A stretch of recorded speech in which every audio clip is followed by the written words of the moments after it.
نحمده ونصلي على رسوله الكريم اما بعد فاعوذ بالله من الشيطان الرجيم بسم الله الرحمن الرحيم رب اشرح لي صدري ويسر لي امري واحلل عقدة من لساني يفقهوا قولي۔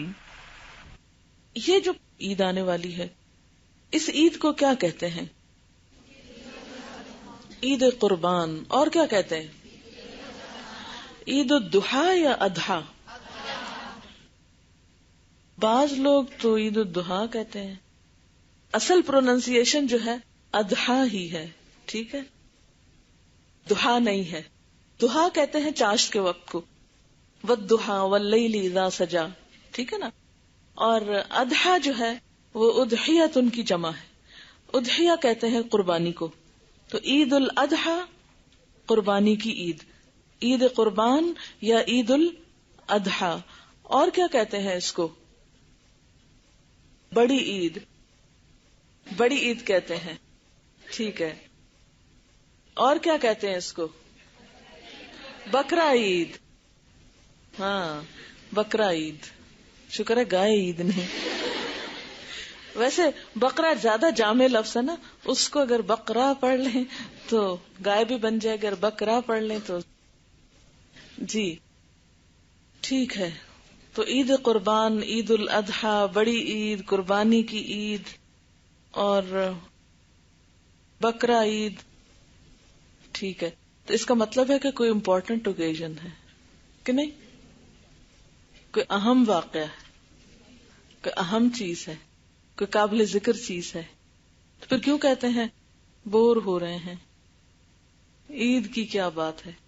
بڑی عید پہ تو بہت بور ہوتے ہیں، نہ عیدی ملتی ہے، گوشت بہت سنبھالنا پڑتا ہے اور بہت اسمیل آتی ہے اور بہت کام کرنا پڑتا ہے اور ہم تھک جاتے ہیں اور کپڑے پہننے کا مزہ نہیں آتا، وہ چھینٹے پڑ جاتے ہیں اور مہندی بھی نہیں لگا سکتے کیونکہ وہ بھی گوشت کے ساتھ دھل جاتی ہے۔ اچھا، قربانی کا کیا مطلب سمجھتے ہیں آپ؟ قربانی کیا چیز ہے؟ قربانی کا لفظ جو ہے نا یہ قرب سے نکلا ہے، قرب۔ قرب پانے کے لیے یعنی اللہ کا قرب پانے کے لیے کیا کرنا؟ اپنی پسندیدہ چیز اللہ کی راہ میں دے دینا، قربان کر دینا۔ اصل میں ہوتا یہ ہے نا کہ ہمارے اور اللہ تعالی کے بیچ میں یہ چیزیں رکاوٹ بن جاتی ہیں۔ کس طرح؟ جب ہم اللہ تعالیٰ کے راستے پہ چلنے لگتے ہیں، مثلا کچھ لوگوں نے ابھی کورس شروع کیا ہے، کچھ لوگ بیچ میں آ پھنسے ہیں، ہر ایک کسی نہ کسی مقام پر ہے، کتنے اپس اینڈ ڈاؤنز آتے ہیں، کتنی مشکلات آتی ہیں، اس راستے میں کئی مشکلات ہیں نا۔ اسی طرح کبھی ہمیں کسی چیز کی محبت ہمارے راستے میں رکاوٹ بنتی ہے، کبھی کوئی مجبوری رکاوٹ بنتی ہے، کبھی کوئی چیز، کبھی کوئی چیز، بہت ساری رکاوٹیں ہیں۔ آپ صلی اللہ علیہ وسلم نے ایک دفعہ ایک بالکل سیدھا خط کھینچا اور پھر اس کے اوپر دوسری طرح خط کھینچے، یعنی کراس ایک طرح سے کیا اس خط کو، اور فرمایا کہ ہر خط کے یعنی انسان صراط مستقیم پہ جب چلنے لگتا ہے تو ہر تھوڑی دیر کے بعد ایک شیطان آ جاتا ہے، ہر تھوڑی دیر کے بعد ایک رکاوٹ آ جاتی ہے، کبھی وہ اندر سے ہوتی ہے، کبھی باہر سے، کبھی کہیں سے، کبھی کہیں سے، حتیٰ کہ انسان موت کی وادی میں جا پہنچتا ہے نا۔ تو اب اپنی یہ جتنی بھی چیزیں ہیں نا راستے کی، ان کو ہٹانے کا نام جہاد ہے، اور پھر ان میں سے جو پسندیدہ چیزیں ہیں ان کو اپنی مرضی سے قربان کرنے کا نام پھر قربانی ہے۔ اصل میں قربانی کہتے ہیں کسی کی خاطر، دوسرے کے فائدے کی خاطر یا دوسرے کے آرام کی خاطر یا دوسرے کی ضرورت پوری کرنے کے لیے کیا کرنا؟ اپنا فائدہ، اپنی ضرورت، اپنی محبت، اپنی چیز دے ڈالنا۔ مثلا آپ کے پاس کچھ پیسے، آپ کو کوئی چیز بہت ضرورت ہے، اب آپ کیا چاہتے ہیں کہ جا کے اپنے لیے خرید لیں۔ آپ جا رہے ہوتے ہیں تو راستے میں ایک شخص آپ کو ایسا نظر آتا ہے جو آپ کو اپنے سے بھی زیادہ ضرورت مند نظر آتا ہے۔ اب آپ کیا کریں گے؟ ایک تو یہ ہو سکتا ہے آپ آنکھ بند کر کے نکل جائیں، اور ایک طریقہ یہ ہو سکتا ہے کہ آپ اپنی ضرورت پر دوسرے کی ضرورت کو ترجیح دے دیں، اب آپ سوچتے مجھے کیا ملے گا، میں کیوں ایسے کروں اور میں ہی کیوں کروں، کوئی اور کیوں نہ کرے، میرا کیا قصور ہے کہ اگر اس کی ضرورت ہے.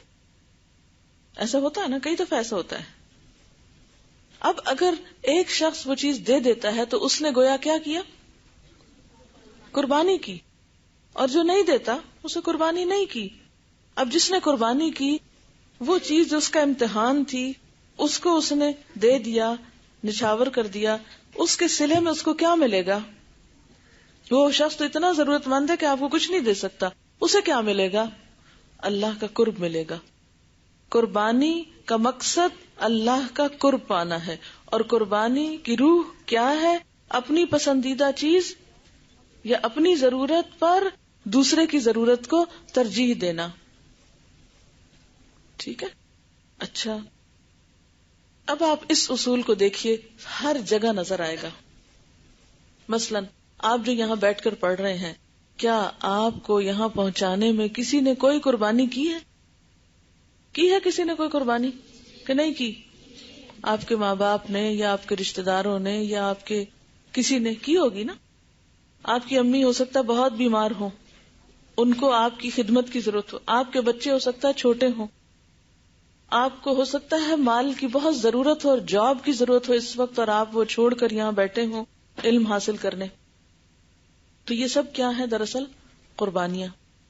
اچھا، پھر اسی طرح آپ دیکھیے کہ ہر چیز جو ہمیں ملتی ہے وہ کسی کی قربانی سے ملتی ہے. دیکھیں، ہر لفظ کا ایک لفظی معنی ہوتا ہے نا اور ایک اصطلاحی معنی ہوتا ہے. قربانی کا لفظی معنی کیا ہے؟ اپنی ضرورت پر دوسرے کی ضرورت کو ترجیح دے کر دوسرے کے آرام کی خاطر اپنا آرام اور دوسرے کی ضرورت کی خاطر اپنی ضرورت کو قربان کرنا، دے دینا، خود پر دوسرے کو ترجیح دینا. اسلامی اصطلاح میں کیا ہے؟ اللہ کا قرب پانے کے لیے اپنی پسندیدہ چیز اللہ کے راستے میں دینا. ٹھیک ہے. اچھا، اب آپ دیکھیے کہ کائنات میں قربانیاں کہاں کہاں ہو رہی ہیں. میں ایک دو مثالیں آپ کو دوں گی، پھر آپ خود بھی سوچئے ذرا. مثلا سمندر قربانی کرتا ہے، اپنا منو ٹنو پانی ہوا کو دیتا ہے، پھر وہ اٹھاتی ہے ہوا اور بادل بنتے ہیں. اگر سمندر پانی دینے سے انکار کر دے پھر کیا ہو؟ بارش برسے؟ نہیں برسے. اچھا، بارش برستی ہے، بارش جو کل تک بادلوں میں ہوا میں اڑ رہی تھی، اتنی اونچی جگہ سے سیر کر رہی تھی، اب کیا ہوا؟ زمین پر جب پڑی تو زمین کے اندر جذب ہو گئی، گم ہو گئی نا. وہ کہے نہیں، میری تو شان اتنی بلند ہے کہ میں ہزاروں میل تک اتنی اونچائی پہ اڑتی رہی ہوں، اب تو مجھ کو کہتے زمین میں چلی جاؤ، میں تو نہیں جاتی. فصلیں سیراب ہو سکتی، زمین زرخیز ہو سکتی، مردہ زمین زندہ ہو سکتی نہیں. اچھا، اسی طرح آپ دیکھیں، بیج ہے، ایک بیج جب اپنے آپ کو قربان کرتا ہے کیا نکلتا ہے اس میں سے؟ زمین کیا دیتی ہے؟ ایک پودا نکلتا نا اس سے. اگر بیج کا میں نے نہیں قربان ہونا، میں نے بیج ہی رہنا ہے، وہ اپنی اکڑ قائم رکھے، وہ نہ جھکے، وہ زمین کے اندر جانا گوارا نہ کرے، کیا ہوگا؟ بیج بیج ہی رہے گا، اسے دوسری زندگی نہیں ملے گی. اور اگر وہ قربان ہو جاتا ہے تو اس کو پودے کی شکل میں کتنا بڑا ریوارڈ مل جائے گا. اس کی ذات، اس کی انا، اس کی شخصیت تو گئی، لیکن جو کچھ اگا وہ کتنا بڑا تھا، کتنا زیادہ تھا. وہ بیج بیج رہتا تو کچھ دن تک اس کو گھن لگ جاتا، کھایا جاتا، لیکن جب وہ پودے کی شکل میں، اور آپ دیکھیں مثلا ایک گٹلی سے جب ایک پورا درخت اگتا ہے تو اس درخت کی شکل میں جو کچھ سامنے آتا ہے، کیا وہ بیج سے کچھ بڑا ہوتا ہے؟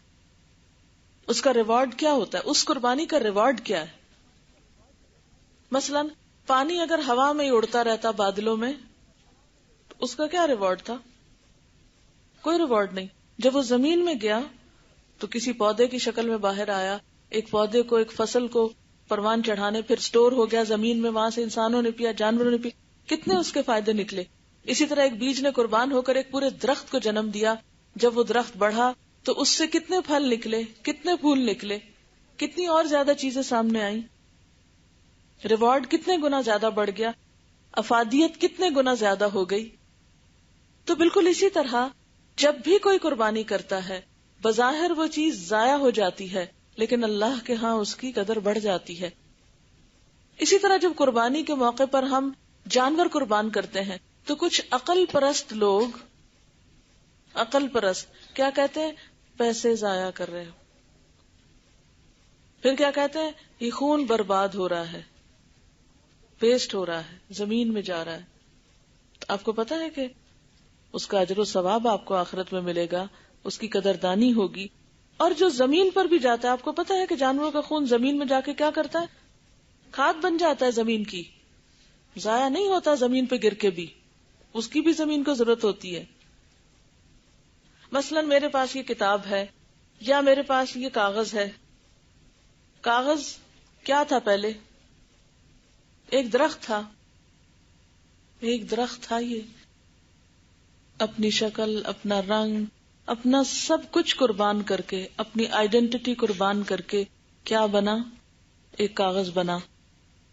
اور کاغذ بن کے اس کو کچھ نہیں ملا، اس کا سب کچھ ختم ہوا، اس کو کچھ نہیں ملا. کیا اس کی شان بڑھ نہیں گئی؟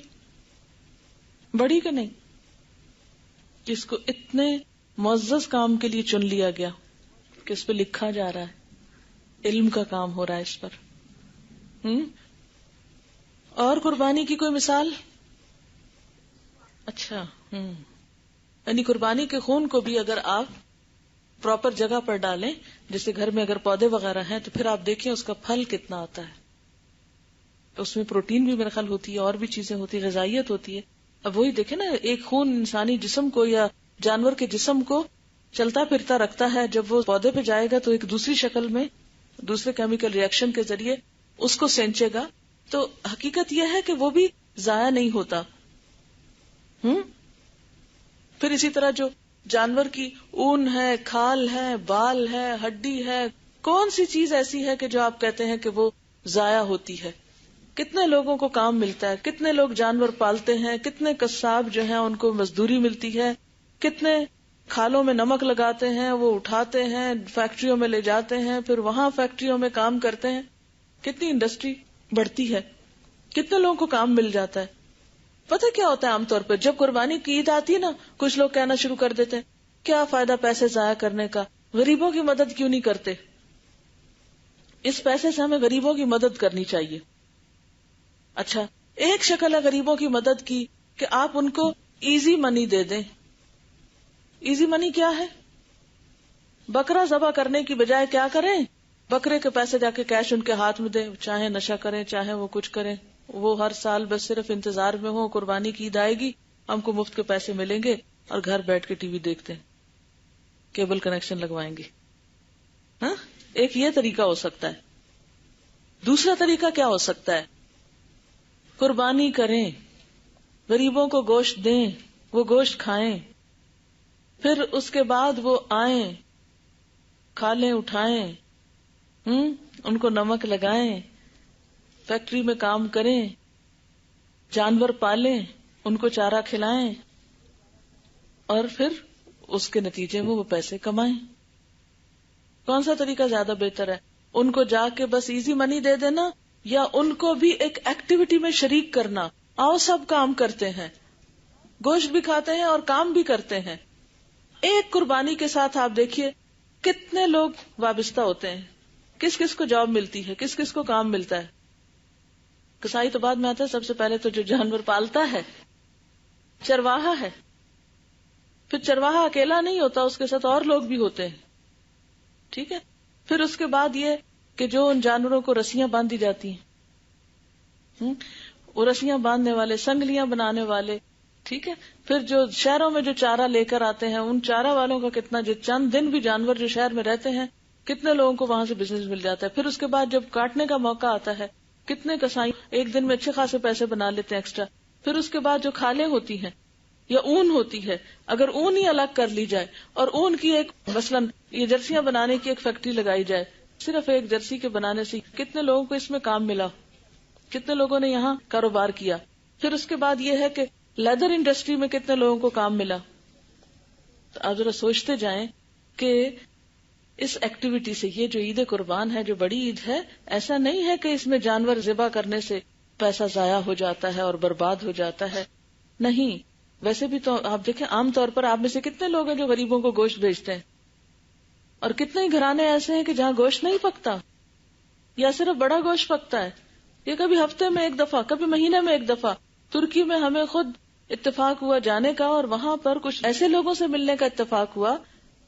اصل میں یونیورسٹی کا ایک طالب علم تھا، تو ہم بھی پڑھنے والے اسٹوڈینٹس تھے، تو ہم نے پوچھا ایک طالب علم سے کہ گوشت کہاں ملتا ہے اور کیا بھاؤ ہے. کہتے سچ پوچھو تو مجھے نہیں پتا بھاؤ کا، اور نہ پتا ہے کہاں ملتا ہے. کیوں؟ اس لیے کہتا ہے کہ اگر آپ یقین کریں تو ہم صرف بقرہ عید پہ گوشت کھاتے ہیں. میں بہت چونکی کہ یہ کیسی بات کر رہا ہے. کہتا ہمارے پاس اتنا ہے ہی نہیں، ہم تو بمشکل اپنی فیس پوری کرتے ہیں. پھر ایک دور دراز علاقے میں اس کا گھر تھا، پھر ہم اس کے گھر کے واقعی وہ اینٹ پتھر جوڑ کے اور اس طرح، لیکن اتنا ماشاءاللہ کمیٹڈ ینگ بوائے جو بہت ہی بریلینٹ اور پڑھ رہا ہے اور بہت اچھے اس کے خیالات اور سب. ہوا یہ کہ ترکی میں برقع نہیں ہے نا اتنا عام، تو اس سے ہماری جان پہچان کیسے. میں اسی طرح اپنے پورے پردے میں تھی. میں اور میرے ہسبینڈ کہیں جا رہے تھے تو وہ آ کے پوچھنے لگا آپ کہاں سے آئے ہیں اور یہ جو پہنا ہوا ہے. اور اتفاق ہی اس کو عربی آتی تھی کچھ، ورنہ ٹرکی ہمیں نہیں آتی، ٹرکش تو بات نہیں ہو پا رہی تھی. تو اس نے کہا آپ کو کوئی ہیلپ چاہیے؟ ہم نے کہا ہمیں یہاں کی زبان نہیں آتی، تو اگر آپ ہمارے گائیڈ بن جائیں تو ہمیں کچھ چیزیں چاہیے، میوزیمز دیکھنے ہیں، ہمیں اس شہر جانا ہے. تو اس نے کہا کہ موسٹ ویلکم، میں آپ کی ہیلپ کرتا ہوں. پھر ہم نے اس سے اسی میں پوچھا فلاں چیز کہاں سے ملتی ہے، فلاں کیسے ہوتا ہے، فلاں. تو اسی گفتگو میں اس نے ہمیں بتایا کہ ہمارے ہاں تو بہت سے گھرانے ایسے ہیں کہ جہاں واقعی سال میں ایک آدھ دفعہ ہی گوشت کھایا جاتا ہے. We can't afford. ایسے میرے دل پہ لگی بات کہ ہمارا حال کیا ہے. ہمیں دال نہیں پسند، ہم کو سبزی نہیں پسند. بچے عام طور پہ سبزی دال پسند ہی نہیں کرتے، چاہے وہ گوشت نہ بھی کھائے لیکن سبزی دال بھی نہیں کھاتے. تو اس سے آپ دیکھیں کہ کتنا ضروری ہے کہ آپ ان دنوں میں جن کو اللہ تعالیٰ نے استطاعت دی ہے وہ ذبح کریں، وہ قربانی کریں، اور پھر ہر کوئی کھائے، سب تک پہنچایا جائے. کیونکہ یہ بات میں اس لیے کر رہی ہوں کہ جو یہ موسم آتا ہے نا، طرح طرح کی بحثیں چھڑ جاتی ہیں. نہیں یہ نہیں ہونا چاہیے، وہ نہیں ہونا چاہیے، غریبوں کی مدد ہونی چاہیے، فلانا ہونا چاہیے. بھئی سارا سال کدھر ہیں آپ؟ سارا سال غریبوں کی مدد کیا کریں. آپ کو قربانی کی عید پر ہی غریب کیوں یاد آتے ہیں اتنے زیادہ؟ کہ آپ کہتے ہیں قربانی روک کر ان کی مدد کرو. اگر دیکھا جائے تو ابراہیم علیہ السلام کی ساری زندگی قربانیوں کا مجموعہ تھی. سب سے پہلی قربانی تو خود انہوں نے اپنی ذات کی دی تھی. کیسے؟ اذ قال له ربه اسلم قال اسلمت لرب العالمین. جب ان کے رب نے ان سے کہا کہ اپنے آپ کو میرے حوالے کر دو، کہا میں نے حوالے کر دیا.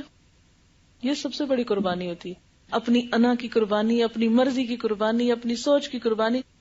اللہ تعالیٰ کو یہ پسند ہے، ٹھیک ہے مجھے یہ پسند ہے. اس وقت سو جاؤ سو جاؤ، اٹھ جاؤ اٹھ جاؤ. کھانے کا حکم ہے کھاؤ، نہیں کھانا روک لو، نہیں کھانا.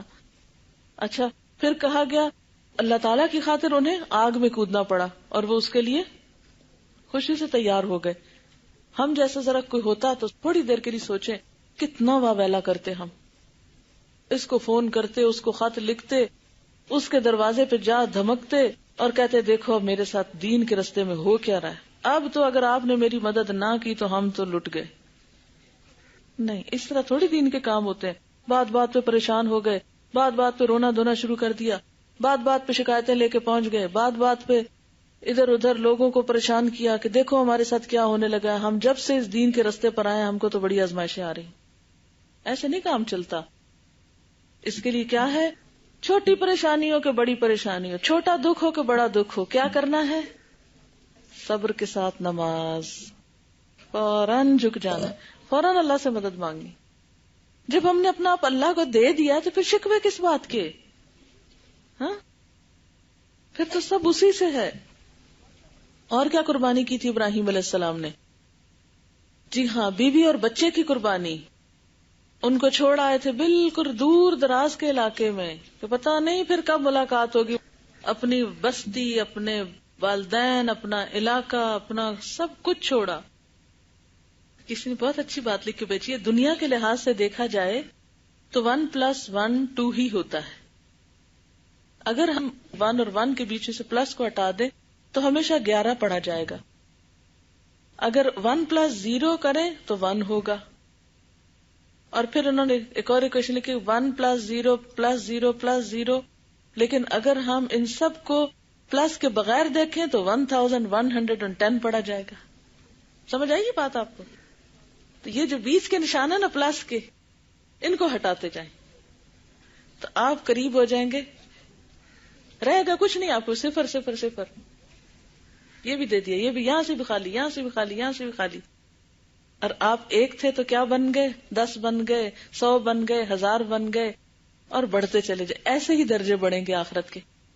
ٹھیک ہے نا؟ چھوٹی چھوٹی چیزیں دینے والے بنے، چھوٹی چھوٹی چیزیں، اس لیے کہ جب دیں گے تو اللہ اس سے کئی گنا زیادہ لوٹائے گا. اللہ تعالیٰ رکھتا کچھ نہیں ہے.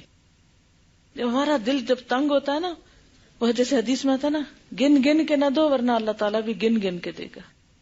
حضرت اسما رضی اللہ تعالیٰ عنہ سے آپ صلی اللہ علیہ وسلم نے فرمایا تھا کہ اسما لا تو کی فیو کا علیہ کی، لا تو کی فیو کا علیہ کی. تو کی کیا ہوتا ہے؟ پہلے تو مجھے آپ یہ بتائیں کہ یہ کیا ہے. پاؤچ یا پوٹلی، ٹھیک ہے، یہ اس کو بند کر دیا، اس کو بکا کہتے ہیں نا. یہ ہے تو کی. اب یہ ایک سمبل ہے. بند کرنے سے کیا ہوگا؟ آپ صلی اللہ علیہ وسلم نے فرمایا لا تو کی فیو کا علیہ کی، مت اس کو باندھ باندھ کے رکھو ورنہ کیا ہوگا؟ تمہارا رزق تم پہ بھی باندھ دیا جائے گا. اسے باندھ کے نہ رکھو. ٹھیک ہے؟ آپ صلی اللہ علیہ وسلم نے اس مثال سے سمجھا لا تو کی فیو کا علیہ کی. اچھا، آپ کے خیال میں یہ اتنی خوبصورت تھیلی یہ کس کے لیے ہیں چیزیں اس میں؟ یہ میرے سفر میں میرے ساتھ ہوتی ہے، ہر جگہ میرے ساتھ ہوتی ہے. چھوٹا موٹا چینج میں اس میں رکھتی ہوں، جو بھی چھوٹی موٹی کھانے پینے کی چیز ہوتی ہے. بعض اوقات ایسا ہوتا ہے نا، لوگ کوئی آ جاتے ہیں، وہ کوئی ایسا تحفہ بھی لے آتے ہیں جو میں خود نہیں استعمال کر سکتی لیکن وہ دوسروں کے بڑے کام کا ہو سکتا ہے. چھوٹی چھوٹی چیز.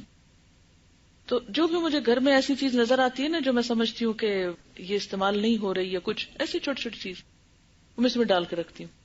اچھا، جہاں جہاں جن رستے، کراچی میں یہ بہت زیادہ ہوتا ہے کہ جہاں جہاں ہم جن رستوں سے گزرتے ہیں نا، وہاں کوئی نہ کوئی کھٹکانے والا آ جاتا ہے، وہ گاڑی پہ کھٹکاتے. تو اس میں سے میں پھر ان بچوں کو نکال کے چیزیں چھوٹی چھوٹی دیتی رہتی ہوں، جو کچھ بھی چھوٹا موٹا ہوتا ہے. اچھا، کچھ بچے تو اتنا پہچانتے ہیں، وہ تو آ کے کہتے باجی السلام علیکم. اچھا، کل ہی ایسا ہوا کہ جب میں آ رہی تھی رستے میں تو ایک بچہ کہتا ہے آ کے باجی سلام کرنے آیا ہوں. میں نے کہا اچھا ٹھیک ہے.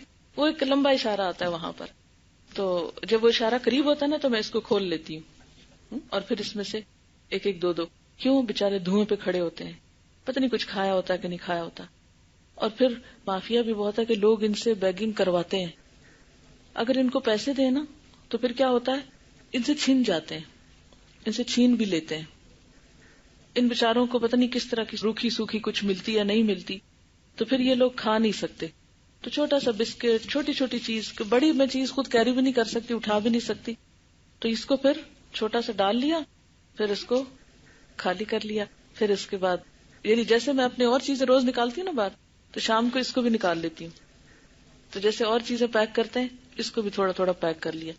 خوبصورت اس لیے اس کو رکھا ہوا ہے کہ جو اللہ کے راستے میں دینے والی چیزیں ہوتی ہیں نا، ان کو صرف خراب چیزوں میں نہیں ڈال کے رکھتے یا صرف خراب چیزیں نہیں دیتے.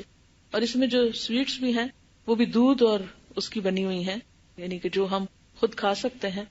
تو یہ ایک چھوٹی سی چیز ہے، صرف اس کو عمل سے آپ کو اس لیے دکھا رہی ہوں کہ یہ کام کچھ مشکل نہیں ہے، یہ آپ کے چلتے پھرتے یہ کام ہو جاتا ہے. تو آپ صلی اللہ علیہ وسلم فرمایا کہ اس کو باندھ کے نہ رکھو، لا تو کی فیو کا علیہ کی. اور جو بات ہو رہی تھی دینے والی، اس میں یہ ہے کہ جب تک ہم اس کو اپنی ہیبٹ نہیں بنائیں گے نا، ہیبٹ نہیں بنائیں گے، دل کھلا نہیں کریں گے، چھوٹی چھوٹی چیزیں جوڑ جوڑ کے رکھتے ہیں. ایک میرا سوٹ مجھے بہت پسند تھا، میں نے اس کو رکھ لیا، میں نے کہا اچھا یہ میری یادگار ہے. پھر ایک دن مجھے خیال آیا کہ وہ یادگار کدھر لے کے جانی ہے، کہاں اس کو لٹکانا ہے، کہاں اس کو شو پیس میں کہیں رکھنا ہے. تو جب گھر اگلا ہے، آگے کا گھر ہے، تو اس کو دے دینا چاہیے تاکہ وہاں جا کے مل جائے. جیسے آپ ایئرپورٹ پہ سامان بک کراتے ہیں نا، یعنی جو کچھ بھی تھوڑا بہت دیں گے اللہ تعالیٰ اس کو کئی گنا بڑھا کے لوٹائیں گے بھی. مجھے یاد آ رہا تھا کہ عموماً جب ہم کوئی چیز دیتے ہیں یا کوئی قربانی کرتے ہیں نا تو اس وقت ہمارا دل ہول جاتا ہے کہ ہائے گئی. اچھا اس سے کیا ہوتا ہے کہ ہم پھر نا تھوڑا سا اس کو باندھ لیتے ہیں، نہیں، لیکن یہ نہیں سوچتے کہ جو بھی دیں گے وہ ملے گا ضرور. اگر ہمیں یقین ہو کہ ضرور ملے گا تو ہم کبھی بھی نہ روکیں. کیسے؟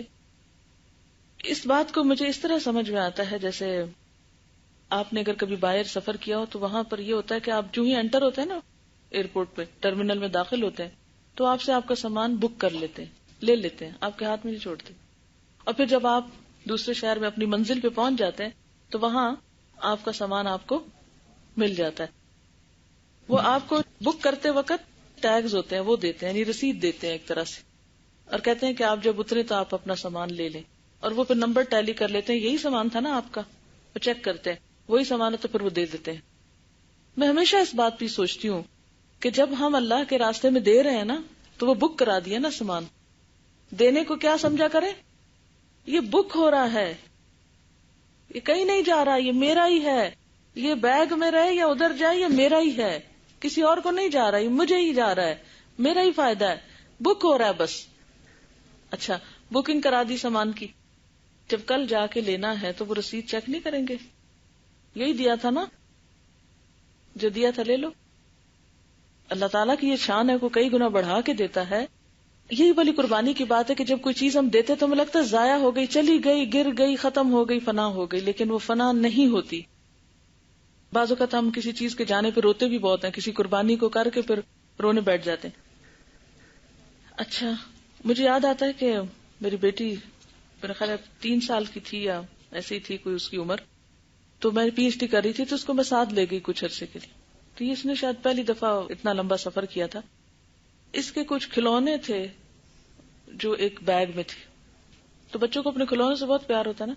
بیگ میں کھلونے تھے تو میرے سے سامان ہمیشہ اتنا اٹھا نہیں، تو میں نے بیگ بک کرا دیا. اچھا اب جو بک کرایا میں نے، تو اس کو تو نہیں پتا تھا کہ یہ کیوں دے رہی ہیں، ادھر بکنگ ہو رہی ہے اور کیا چکر ہے. تھے بھی یہ اور میں دونوں ہی تھے اس وقت سفر میں. اچھا جب بک کرایا تو اس نے دیکھ لیا کہ وہ بیگ تو وہ بیلٹ پہ جا رہا ہے، وہ اس نے رونا شروع کر دیا. اچھا وہ اتفاق یہ کہ بیلٹ ذرا سی آگے چلی اور گڑام وہ نیچے پیچھے کہیں پھینک دیتے تھے، وہاں سے وہ آگے جہاز پہ لے جاتے تھے. اس نے اتنا شور مچایا کہ وہ بیگ لے گئے، وہ بیگ لے گئے، وہ بیگ لے گئے. اب میں اسے سمجھاؤں کہ جب ہم وہاں اتریں گے جا کے تو پھر وہاں سے ہمیں مل جائے گا، لیکن اس کو اس وقت بچہ تھے نا، سمجھ نہیں آ رہی تھی. خیر بہرحال ہم جب جا کے اگلے ایئرپورٹ پہ اترے تو وہاں پر انہوں نے سامان ہمارا دے دیا. تو اب میں یہ سوچتی ہوں کہ جو کچھ ہم اللہ کے راستے میں دیتے ہیں نا، تو دے کے کبھی دل تھوڑا نہ کریں، اور کبھی یہ نہ سوچیں کہ ہائے چلا گیا اور لے لیا.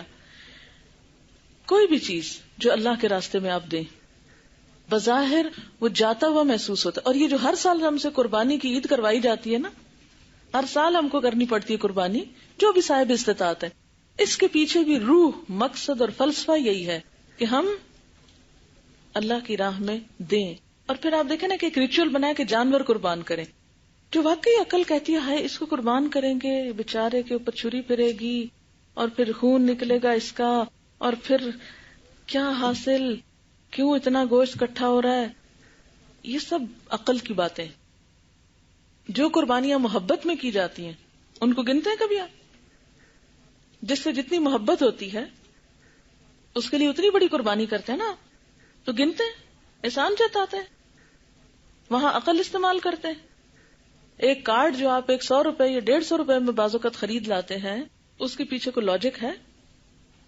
اگر آپ اس وقت حساب کرنے بیٹھ جائیں کہ اس سے تو 10 مزدور کھانا کھا سکتے تھے، میں نے کیا کیا، اس کو کوئی بھی نہیں کہتا. لیکن جب اللہ کے راستے میں کچھ دینے کی بات آتی ہے اور خصوصاً ایک ریچول ادا کرنے کی بات آتی ہے تو ہم کہتے ہیں دس از اے ویسٹ آف منی. ٹھیک ہے. کسی نے سوال لکھا ہے کہ ہم نے حیات صحابہ کے درخشاں پہلو پڑھے ہیں اور اس میں ہم نے صحابہ کرام کا طرز عمل یہ دیکھا ہے کہ جو کچھ ان کے پاس آتا تھا فی سبیل اللہ دے دیتے تھے، اور فقر و فاقہ میں بھی انہوں نے زندگی بسر کی. وہ اعتدال کی زندگی کیوں نہیں بسر کرتے تھے کہ کچھ اپنے پاس رکھیں اور کچھ دوسروں کو دے دیں؟ بہت اچھا کوشچن ہے، اس انٹیلیجنٹ کوشچن. بات یہ ہے کہ ہر دور کی ایک ضرورت ہوتی ہے، ایک سٹائل بھی ہوتا ہے. کچھ کام ایسے ہوتے ہیں کہ جو ایمرجنسی کے بھی ہوتے ہیں، کچھ کام ایسے ہوتے ہیں جو ارجنٹ ہوتے ہیں، کچھ کام آپ سے زیادہ قربانی مانگتے ہیں. وہ جو دور تھا جس میں آپ صلی اللہ علیہ وسلم کے ساتھ جو لوگ رہتے تھے، ان کی اٹ موسٹ خواہش کیا تھی کہ یہ دین زیادہ سے زیادہ آگے پھیلے، اور وہ اس راستے میں اپنا سب کچھ دیتے چلے جا رہے تھے تاکہ دین آگے پھیلے. آپ کسی کو کچھ کھلائیں گے، کسی کا بھلا کریں گے، کسی کے کام آئیں گے تو تبھی دین پھیلے گا نا. کرسچن مشنریز کی کوششوں سے اس وقت کرسچینٹی دنیا کا مذہب نمبر 1 ہے تعداد کے اعتبار سے. اور ان کا نام کیا ہے زندگی میں، وہ کیا کرتے ہیں، سب سے زیادہ ان کے اندر کیا چیز ہے، ان کا موٹو یا ان کا شعار کیا ہے؟ انسانیت کی خدمت. وہ اپنے گھر بار قربان کرتے ہیں، اپنا آرام قربان کرتے ہیں، اپنا مال قربان کرتے ہیں، اپنی عیش و عشرت کی زندگیاں قربان کرتے ہیں، اور کہاں کہاں جنگلوں میں جا کے وہ اپنی کرسچینٹی کو پھیلا رہے ہوتے ہیں. اپنے گھر سے پیسہ لگاتے ہیں، وقت لگاتے ہیں. مدر ٹریزا کی مثالیں ہم سب بہت فخر سے دیتے ہیں اور ان کو اپنے لیے ایک رول ماڈل سمجھتے ہیں، صرف شخصیت پرستی کی حد تک، ویسے نہیں. لیکن آپ دیکھیے کہ ایسے لوگوں نے قربانیاں کر کے اپنے دین کو کتنا پھیلایا. آپ کیا مدر ٹریزا سے پوچھیں گے کہ وہ اعتدال کی زندگی کیوں نہیں بسر کی؟ کیوں؟ اس لیے کہ جب تک کچھ لوگ قربانی نہ کریں یہ دین آگے نہیں پھیلتا، اور ان کو عام لوگوں سے زیادہ قربانی کرنی پڑتی ہے. صحابہ کرام چنے ہوئے لوگ تھے، اللہ نے جنہیں چنا. آپ کو کبھی خیال نہیں آیا، کبھی سوچا آپ نے کہ وہ لوگ جو مکہ سے مدینہ ہجرت کر کے آئے اور پھر وہ مدینہ والے ساتھ شامل ہوئے، ان میں سے ایک ایک کہاں ہے؟ حضرت بلال کی قبر کہاں ہے بتائیں گے آپ؟ حضرت بلال کہاں دفن ہے؟ شام میں. عقبہ بن عامر کہاں دفن ہے؟ مصر میں. اور اسی طرح بہت سارے صحابہ. حضرت عبداللہ بن عباس کہاں دفن ہے؟ طائف میں. کوئی کہیں ہے، کوئی کہیں ہے، کوئی کہیں ہے. ایسے کیوں ہوا؟ کیسے ہوا؟ کس لیے ہوا؟ یہ سب آپ صلی اللہ علیہ وسلم کے ساتھ رہتے تھے، اکٹھے تھے، آپ سے شدید محبت کرتے تھے، لیکن انہوں نے اپنی محبتیں جگہوں اور وقتوں اور چیزوں سے نہیں باندھی تھیں. ان کی محبتیں آخرت کے لیے تھیں، اللہ کے لیے تھیں. ان کی سب تمنا اور امیدوں کا مرکز جنت تھی. وہ اس کے سوداگر تھے، اس لیے انہوں نے دین کی خاطر اپنا سب کچھ دیا، کسی چیز کو روک کے نہیں رکھا. اور پھر جب دین پھیل گیا تو کیا انہی لوگوں میں سے کچھ پر ایسا وقت نہیں آیا کہ جب دینے والے بہت تھے اور لینے والا کوئی نہیں تھا؟ ایسے صحابہ کرام جنہوں نے ایک وقت میں سب کچھ دیا. ایک وقت ان کے پاس ایسا آیا کہ کوئی لینے والا نہیں تھا، ان کے پاس بہت کچھ تھا. حضرت ابو ہریرہ جب آپ صلی اللہ علیہ وسلم کی زندگی میں انہوں نے اتنی قربانی کی کہ دن رات آپ کے ساتھ چمٹے رہتے تھے، ہر وقت کچھ نہ کچھ لکھ رہے ہوتے تھے، یاد کر رہے ہوتے تھے. اب اس کے بعد وہ گورنر بھی بنے اور ان کے پاس دنیا بھی آئی، اور اسی طرح باقی لوگوں کے پاس بھی. لیکن وقت کی بات ہے. تو جس وقت کی آپ مثالیں پڑھ رہے ہیں اس وقت کی ضرورت تھی. کیا ضرورت؟ کہ دین کے لیے اتنی قربانیاں کی جائیں. لیکن جب دین کا کام ہو گیا، دین پھیلنے لگ گیا، اسٹیبلش ہو گیا، پھر اس طرح کی قربانیاں نہیں کی گئی. لیکن پھر بھی کچھ لوگ ایسے تھے جنہوں نے بائی چوائس اتنا آخرت سے دل لگا لیا تھا کہ دنیا کی کسی چیز کی ان کے نزدیک کوئی امپورٹنس تھی نہیں، کیونکہ وہ رول ماڈل تھے نا. وہ کہتے تھے کہ اگر ہم ذرا بھی دنیا کی طرف جھکیں گے تو لوگ کئی گنا آگے نکل جائیں گے. چلیے کیونکہ وقت ہو چکا ہے اب اجازت چاہتی ہوں. انشاءاللہ العزیز پھر دیکھیں، زندگی رہی تو ملاقات ہوگی انشاءاللہ.